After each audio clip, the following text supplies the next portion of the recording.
Hey, you guys. Thanks for joining us. I'm your host, Justin, and as always, I'm joined by Perry. Hi diddly ho there, neighborino. Make sure you follow us on Twitter at Management Clock, and you can catch our podcasts on YouTube, Stitcher, Spotify, Google Podcasts, and Apple Podcasts.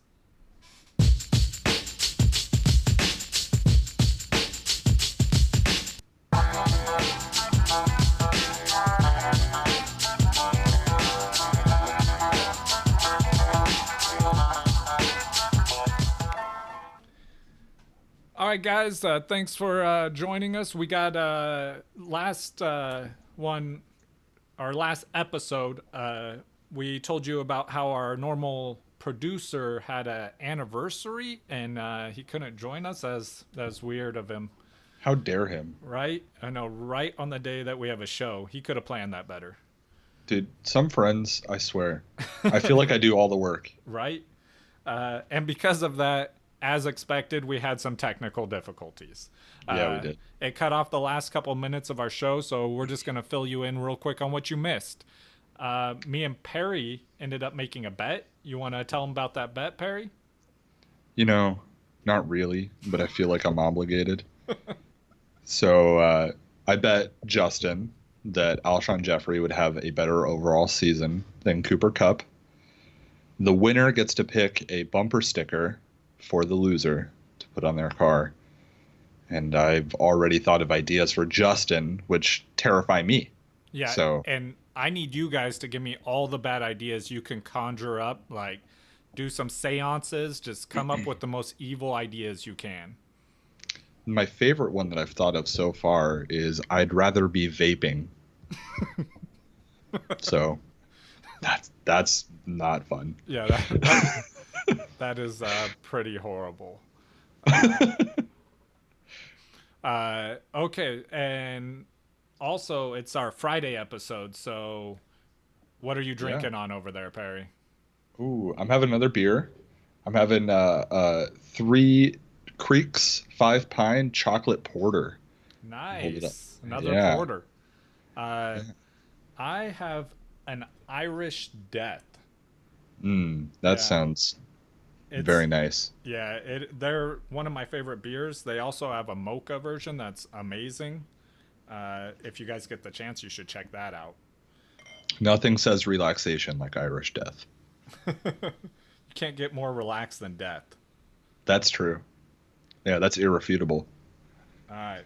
I had to focus on pouring that into a glass, but I want to show you guys the bottle first. All right. So now some big news. We talked about it at the beginning of our last show, the Le'Veon Bell giveaway.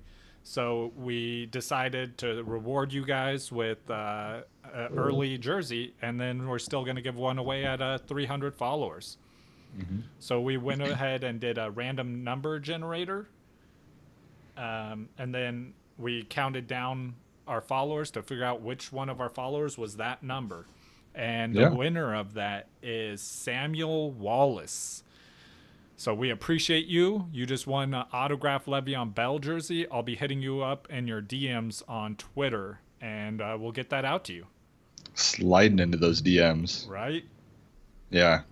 Um, Giving now, stuff away. right? And we got another one coming in when we get another 85 followers, something like that. Maybe a few less than that. That's easy, guys. Just Yeah.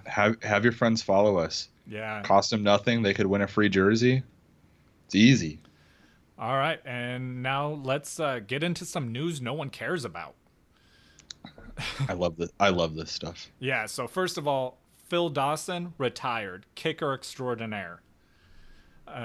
Any thoughts on that, Perry? Not a lot. No thoughts. Awesome. All right, let's get into the next one then. Steven Jackson signs a 1-day contract and gets randomly selected for a drug test.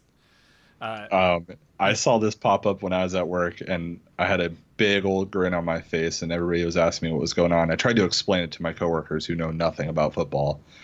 And they're like, well, what if he doesn't pass? Yeah, that's what I'm worried about. He's going to be suspended from the Hall of Fame if he ever gets in there. So, Yeah, he'll have to wait 6 games to. yeah. And that's rough because they don't play games. Yeah, they don't play any games. I love. Did you see his response? No. Yeah, he basically responded with, "I'm only signing a 1 year deal, so I will not be reporting for my 1 day deal. Yeah. 1 day deal." Yeah, I will not be reporting for my random drug test. Yeah. Do you think he would pop pot for PEDs or for recreational? I have no idea. I don't care. I hope PEDs. That's why no one cares about it. Performance enhancing drugs for the pickleball court. And then the last piece of news no one cares about, the Hall of Fame game happened. All right, moving on. Moving on. All right, Perry, Not a lot. let's Not do a some lot from the real Hall of Fame, news. except that my Denver Broncos won a meaningless game. They'll lose all the meaningful games. So, Yeah, Flacco uh, looked great, by the way. I mean, he didn't he play, but he just yeah, he's looked great. yeah, he looked really nice on the sidelines. He's a good looking guy. So, bonus points for that, whatever that may be. But I'll tell you what, didn't do Jimmy G much good last year. that's true. That's true. But he's still kind of a heartthrob. So Yeah. good for him. All right, let's move on to news people actually care about. The first piece of news I wanted to talk about was Melvin Gordon. I feel like we're probably going to be talking about this for the next few weeks until it's resolved. We're going to be Uh, talking about this all season long. oh man, I know. And it actually, yeah, to correct myself, if it's resolved in the next few weeks, I think that's the best case scenario. At this point, it's not looking good at all. Hit Melvin Gordon's agent officially requested a trade, and the Chargers said that they're not interested in trading Melvin Gordon. They still value him too much as a player, which I understand. They don't value him that much, apparently. Well, they value him. They've offered him 10 million a year, and he doesn't want to accept that Yeah. money. So, right now, basically, it's Justin Jackson and Austin Eckler. I think they're kind of must owns at this point. Obviously, you don't need to reach too far up for them. I foresee both of them getting some work. I think the person I'd want to own is Austin Eckler on the Chargers. If you He, had a draft today, where would you feel comfortable drafting Melvin Gordon? as my fourth running back. Yeah, that's brutal. Yeah, I know the kind of the news, or I guess the tide around Melvin Gordon right now is fourth round. I think that's just too early still, right? If you Yeah, draft Melvin because Gordon, you're you have to start him at that point, and you don't want to be in exactly. that situation. Yeah, that you're missing out on a starting receiver or a starting running back at that point, essentially. So that's why if he's my fourth running back, okay, yeah, I'll take that risk. I Um, might take him as my third. yeah, I can see that. I just think that the Lev Bell stuff last year really scared me. Yeah, exactly, and that's how I feel right now. But Yeah. before I take him, I would take him. I would take Zeke. Yeah, well, of course. Oh, you take both of them? No, I would take Zeke before I would take Melvin Gordon if they were Oh. both still holding out. Oh yeah, for sure, for sure. We'll talk about Zeke Yeah. immediately after this, but I was curious, who would you take between Justin Jackson and Austin Eckler? Man, if it's any sort of PPR at all, then Eckler for sure. Mhm. Um, I think I'm taking Eckler no matter what. Yeah, as am Uh, I. yeah, but Justin Jackson definitely he just went from being virtually undraftable to shooting up draft boards. So, you Yeah. know, I think in Dynasty, Justin Jackson's a great pickup. I think he has a future. I just don't think it's quite this year, but he'll get some work if Gordon sits out. So, okay, moving on to Ezekiel Elliott on the Cowboys. You remain They remain far apart in contract discussions right now. I think Zeke wants a lot more money than the Cowboys are willing to give him, considering he still has 2 years on his deal. I know you gave us that August 6th deadline, which is rapidly approaching, yeah, 4 days. Jerry Jones is toying with me with that. He's like taunting Zeke right now. I'm like, don't do that. Now you're gonna make me wrong. Zeke's gonna Yeah, hold out just out of stubbornness. it's crazy. I know that it's kind of a joke, but it's kind of not. I know. You It's a know, legitimate fear of mine. I'm like, I was sure he was going to show up, but now the way that Jerry Jones has been talking, I'm like, he might not show up now just because of what Jerry Jones is saying. Yeah, yeah. If you didn't hear the quote of Jerry Jones, basically he said, "We can win a Super Bowl without a rushing champ," which I think Zeke is probably the odds-on favorite to win the rushing title again this year. So it's a definite stab at him. They're saying they don't need him. So yeah, I hope that gets worked out real quickly. He's currently moved to third for me behind Saquon and Christian McCaffrey. But if he were to come back to camp or sign a deal, he's immediately back to my number one overall running back. Yep, same for me. Same for me. Yeah. Next running back I wanted to talk about was Miles Sanders. If you didn't know, he was carted off the field at the Eagles practice. Rookie running back Miles Sanders with an apparent foot injury.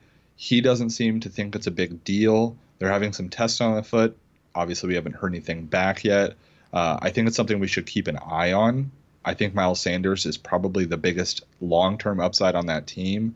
Jordan Howard probably the short-term upside. If you're looking for somebody that's going to blow up early, Jordan Howard out of the Eagles. If you're looking for somebody long-term towards the end of this season or even into future seasons, I think Miles Sanders is the guy.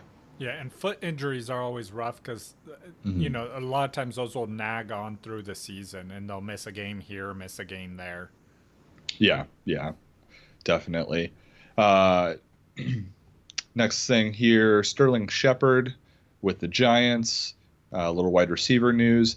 He's good for drills. He's been cleared for drills, which is great news for him. He had that thumb injury, the fractured thumb. It seems to be on track for him to be ready to go week one. I think that's good news for Saquon Barkley. I think that's good news for Evan Ingram, kind of, maybe. I know a lot of people were excited, thinking Evan Ingram's just going to get everything. Yeah, he's just going to be the only one with any catches there. No one else is going to have any. I feel like people swing too far in one direction when it comes to receivers and another receiver going down. There's such a thing as double and triple coverage. And if you don't need to follow anybody else on the field, then you just zone in on one guy. And while there are players that are good enough to deal with that, I don't think Evan Ingram is that good personally. I think he's a great player, but I don't think he's so good that triple coverage means nothing. Just side note, while we're talking about that, I also saw a headline about Daniel Jones doing really well in their practice. Yeah. Throwing some bombs and stuff like that. So that's just something to keep in mind that Eli Manning may not be their starting quarterback come week 4. And to be completely honest with you, I don't know if that's good or bad. I could tell you right now it's not good for Evan Ingram. I kind of lean that way. I kind of think we want Eli Manning throwing the ball. I think it's gross to say that, but I really think we want Eli Manning throwing the ball. It's gross if you're a New York Giant fan. Yeah, no kidding. That team is really bad. It's also gross just because you're a New York Giant fan. No offense, New York. I think there was some offense there. Don't worry, you guys could be Jets fans now. More wide receiver news. Antonio Brown has missed 2 practices now with an apparent foot injury as well. Seems like it's kind of a precaution. I don't know. It's something to pay attention to. He's got a new quarterback throwing him the ball. I know that Chris, or did I just say, almost said, is it Chris Carr? No, that's his brother. No, David Derek Carr's his brother. Who's Chris Carr? You just made that up. Oh, that's her third brother. You didn't know that? No, they all start with D's. Okay, well, I was actually born in the same city as them. Oh, my brother went to middle school with them, with the older brother. Congratulations. Right, the one that flopped. The quarterback with the last name Carr in Oakland is throwing Antonio Brown the ball. He's thrown to a number 1 receiver before. Amari Cooper has been a number 1 receiver with him throwing him the ball. But I just don't think we're going to see the production out of Antonio Brown that we had grown accustomed to.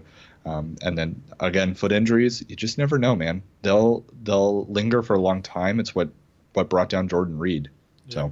So I love Antonio Brown. I think he personally that he's the best wide receiver in the NFL. But with that being said, I know you don't agree, but I think so. And that being said, I think I also think that people are thinking they're going to have the same numbers from Antonio Brown they've had in Pittsburgh, but they're not, because no, Oakland doesn't throw the ball as much as Pittsburgh does. So just by that alone, no matter how good he is, his numbers are not going to be as good as previously. Pittsburgh always had so many weapons around him, though. There were so many threats for a defense to focus on. There are no threats on this Oakland team other than Antonio Brown. No, see, I think they got a good situation there with their running backs. They got their rookie running back coming in, and then some veterans there too. That I think they're gonna be fine with being able to not have people just drop back everyone into coverage because they know they're throwing it to Antonio Brown. But again, I think they have maybe. I'm thinking, yeah, Jeff Fisher's not in the NFL anymore. Neither one of the Ryan brothers are. Yep. So they have the worst coach in the NFL. So, so you don't know. Ooh, shots fired. All right. I'm never going to be one of Gruden's grinders. Lucky you. I just mentioned Jordan Reed. Here's some good news. He says he's feeling very healthy and he's feeling more explosive than he's felt in the last 3 to 4 off seasons. I think, Justin, you said in our tight end episode that you feel really good about Jordan Reed. He's slowly moving up my board. And embrace it. If he's healthy, you're right. Jordan Reed should be owned and drafted. He just has to be healthy. Which is asking a lot of him. It is asking a lot, man. It's asking a lot. But you know that it's like now I know how you feel right now when you were talking about Tyler Boyd a few weeks ago. Yeah. I'm like yes, come around to me. Theo Riddick, who was cut, not injured.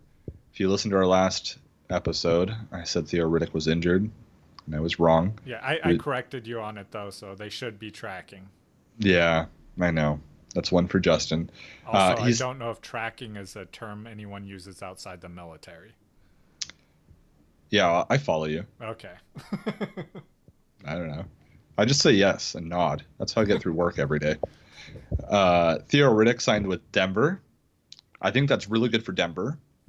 I think that's really good for Theo Riddick. I think it's really bad for Philip Lindsay and help me out. And Freeman. And Freeman. It just there was already rumors of this 50-50 split that I think is probably going to be the case, and now Theo Riddick is going to be handling essentially all the third down work. Yeah. Which one of those running backs do you want to own? I don't. Which one of them would you own if you had to pick one? Oh, I think I'm going Lindsay if I have to own one of them. Mm-hmm. But I don't want any of them anytime soon. Yeah, I need to get through preseason before I decide on one of those, and our draft is coming up quickly, so I probably won't be owning one either. Which is a bummer, being my favorite team. It's fun owning a good player on your favorite team, but I don't think that's happening for me this year. So yeah, it's okay. It could be worse. Your team could have a really good player that everyone's just overhyping. Yeah, like Dante Pettis. No, like George Kittle. Oh yeah. Colts wide receiver Paris Campbell has been sitting out with a hamstring injury. We should be monitoring this. I think Paris Campbell had a lot of upside this season on the Colts offense. The issue with hamstring injuries, and we'll probably talk about hamstring injuries all season, is having a weak hamstring increases the risk of a torn ACL. So it's nothing to mess with, and hamstrings seem to linger all year long. So keep that in mind when you're drafting. I'm just gonna bring this up right now. Me and Perry have been talking about it in a couple episodes. We're gonna be bringing on a buddy of Perry's. Hmm. Uh, you want to tell just a little bit about his background, what we're gonna have him do? Yeah, so good friend of mine, his name is Ben. He is a doctor of physical therapy. I've worked with him in the past. He's a very smart guy. He works in orthopedics a lot. So basically, he's going to come on. We're going to give him a list of players that are coming back from injury and see what he thinks about their comeback, what their timetable really should be, um, and what we could expect. Maybe some red flags that we need to worry about. You know, if we hear a little something in the news about tight hamstring or something from an ACL reconstruction, something that we can keep in mind. It'll be really fun to have him on. He'll be our first guest. It should be, we're thinking maybe 2 weeks. We'll have Ben on and get some really good information from him. Yeah. Yeah. What we got next in the news? So next thing we can talk about here is Bears beat reporters are saying Tariq Cohen can see a lot less touches this year.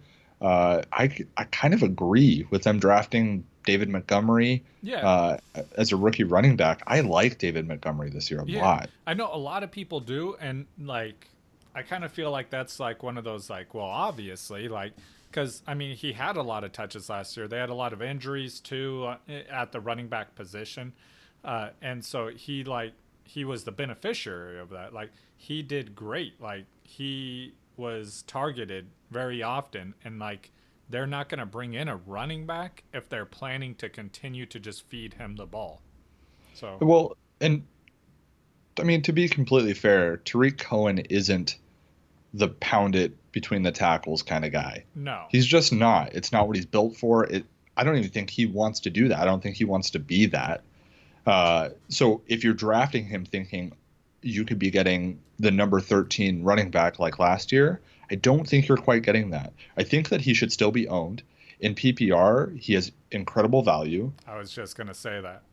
But if you're in a standard league or even half point PPR, you have to move him down a little bit. Still draft him. If he's your flex, I think you're looking pretty good. Um, if in even better if all he is on your bench and you can fill him in on bye weeks or really good matchups.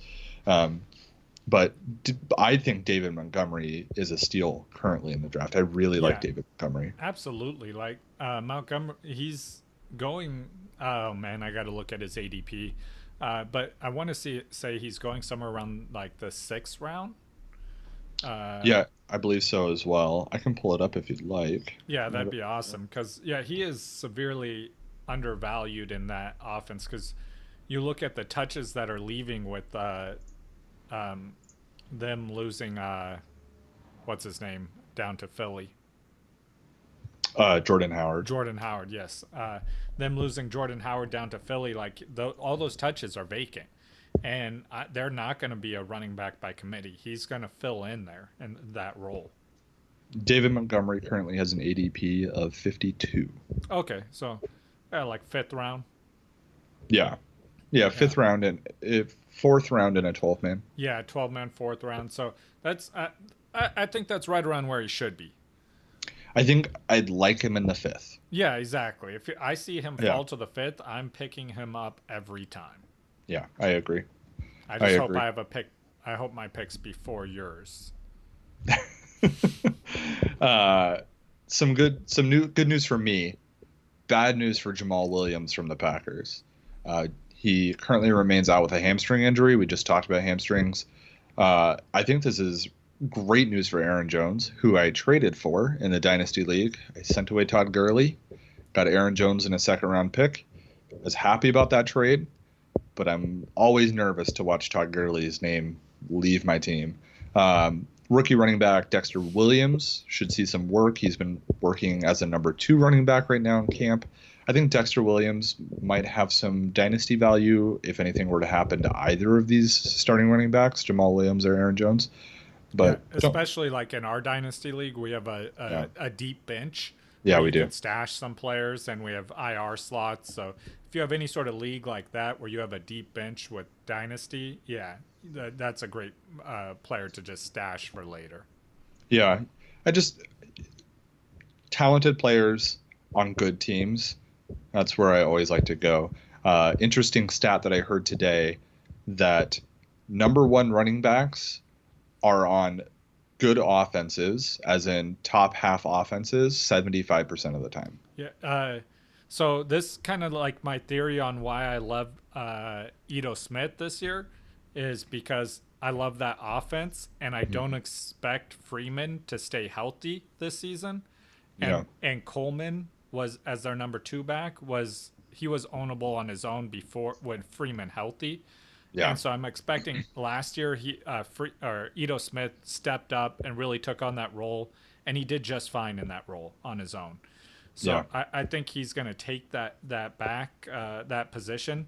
That being said, in this game, the one game that happened, he did not look that great. So I started to feel really nervous about that. But also, it's been one game, and I think he had 4 carries in that game. So And the Hall of Fame game is literally the most useless game of the yeah, season.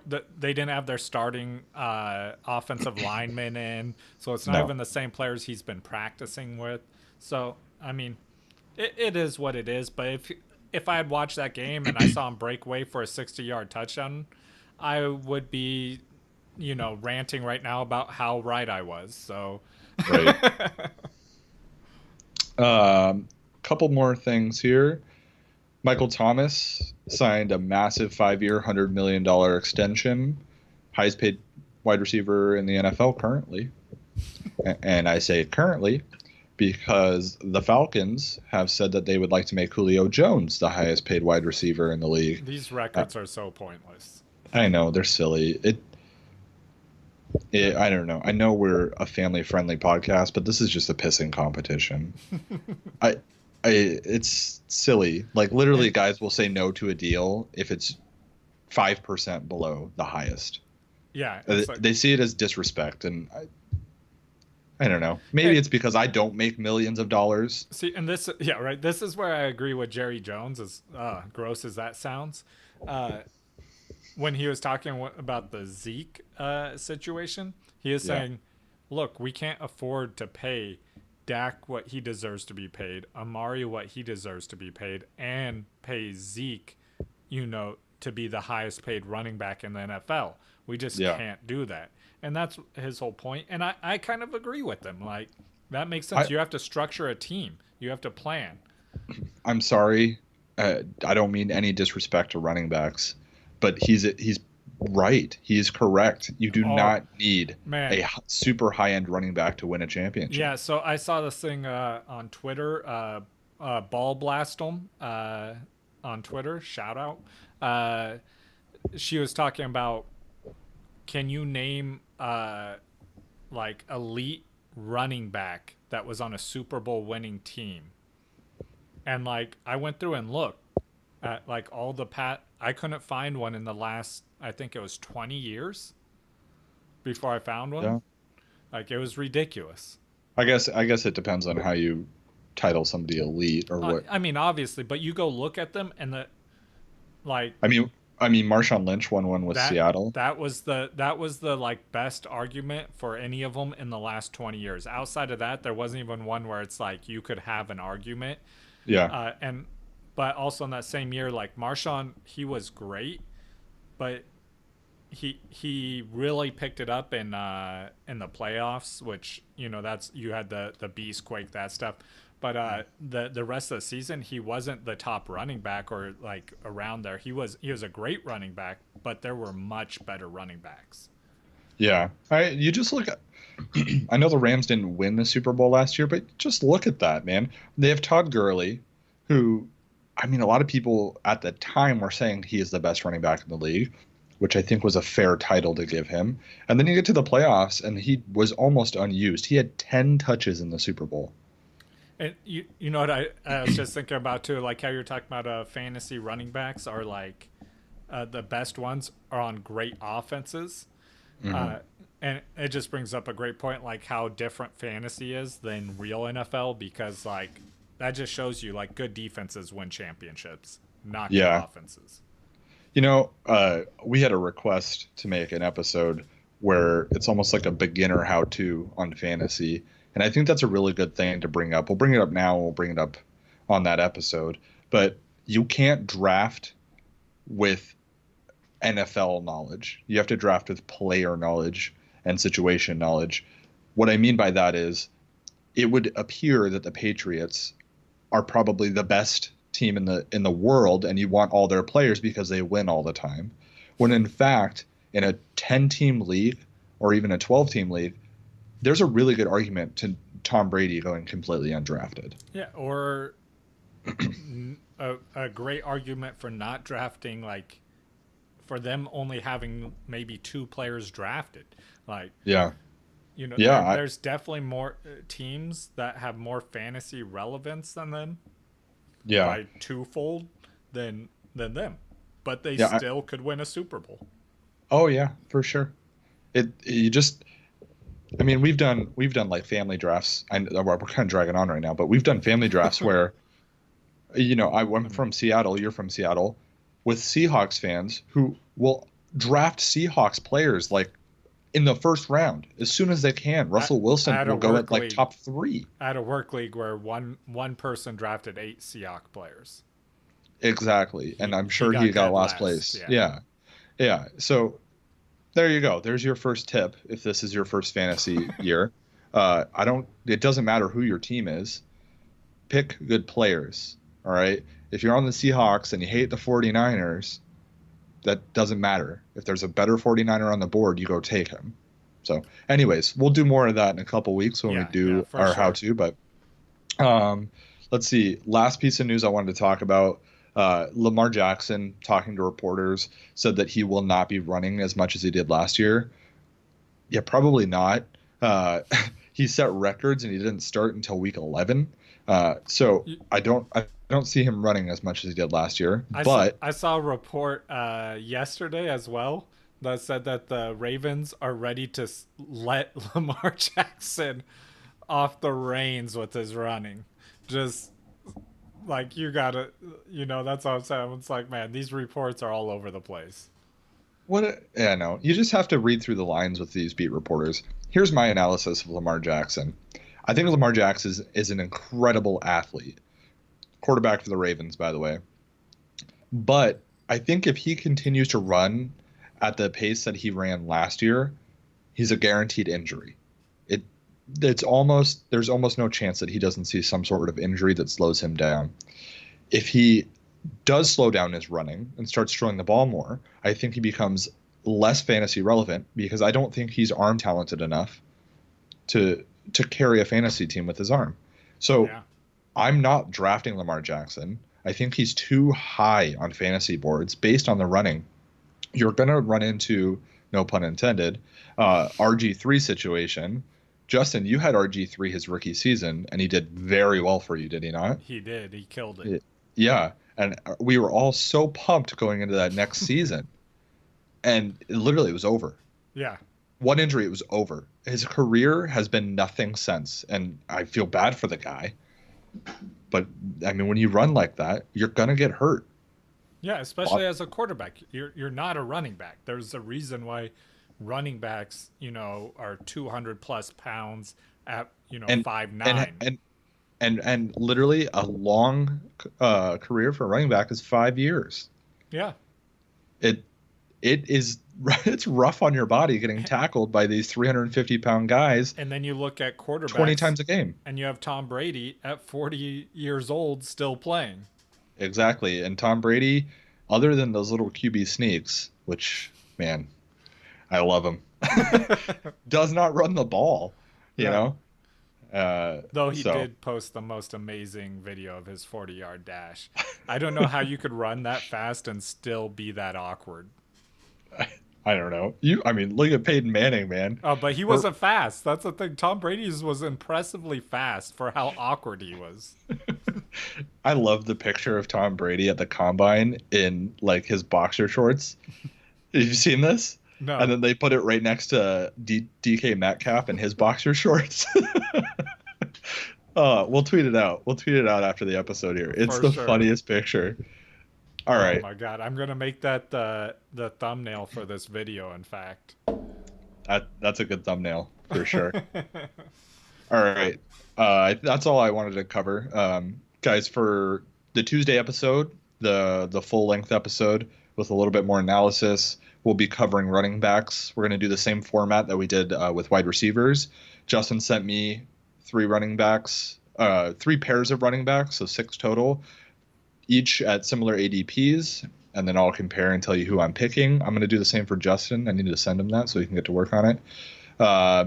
And we'll be finishing up with the West region for analyzing who we'd pick on each team. So I'm glad you said that because I was like, I don't know which running backs Perry sent me. damn, Justin's dropping an S-bomb. I know. We're just going like to have that. to censor that one out. Good luck, Sean. Wow. Good luck, Sean. Good luck, buddy. All right. Anything Producer else you want to Sean. cover? No, just a reminder again, we're going to be giving away that other autographed Le'Veon Bell jersey once we get to 300 followers on Twitter. Yeah. So share it with your friends. That gives you and your friends a higher chance of winning that thing. So it's taking And up also, room. another reminder, if you want a second chance to win, subscribe to us on YouTube. We'll be rolling through the YouTube ones too. So if you're a follower on Twitter and a subscriber on YouTube, that gives you 2 chances to win. So do both. They cost you nothing. They help us out a lot. Justin and I are having a lot of fun doing this. We want to keep doing it. We're going to keep doing it. So, yeah. Yeah, we're not going anywhere, so you can't get away from us. All right.